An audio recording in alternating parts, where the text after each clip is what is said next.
السلام عليكم. عندنا عطل في غسالة الحافظ. العطل مثل ما تشوفون عندما نشغلها يظهر علامة F8 والغسالة ما تشتغل.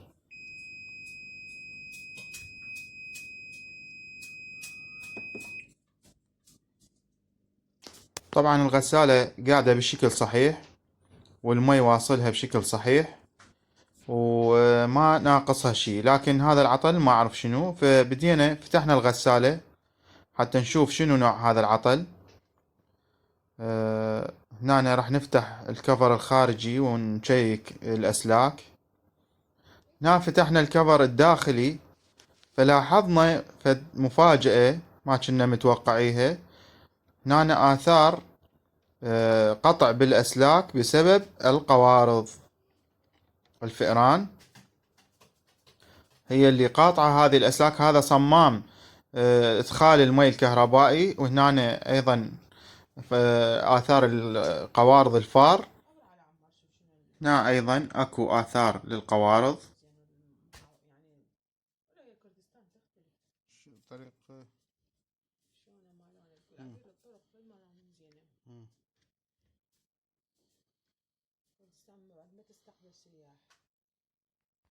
أن قمنا بإصلاح القطوعات، ما دام إحنا فاتحين الغسالة فكرنا إنه نفتح صمام الماء وننظفه حتى نشوف إذا أكو شوائب داخله.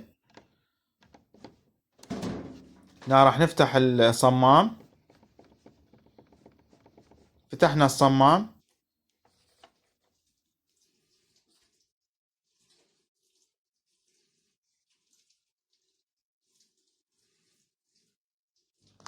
لا توجد شوائب كثيرة لأنه الفلتر الموجود بهذا الصمام يمنع دخول الشوائب الكثيرة إلى هذا الصمام. هو نظيف لكنه راح ننظفه بشكل أكثر.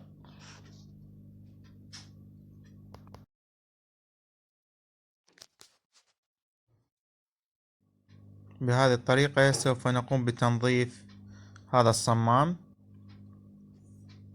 باستخدام أعواد تنظيف الإذن القطنية، لأنه مكانه ضيق كلش، يعني صغير الحجم مثل ما تشوفون.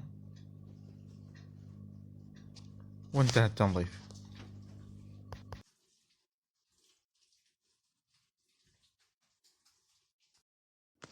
الآن انتهينا من التصليح وقمنا بإعادة ربط الغسالة ووضعها في مكانها الصحيح، ووصلنا التيار الكهربائي وراح نبدي نشغلها ونشوف العمل مالتها.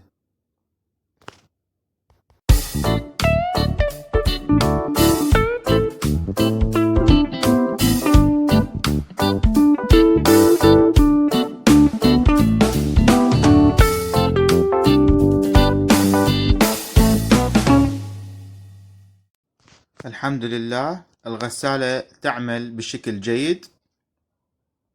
راح ننطيها برنامج. حاليا راح ننطيها برنامج بس شطف، لأنه المشكلة كانت عندنا أثناء الشطف مكان الموتور مضخة الماء ما كان يعمل، ما كان ينزل ماء أثناء عملية الشطف. الآن راح نجرب ننطيها برنامج شطف ونلاحظ إذا كانت تعمل بصورة جيدة.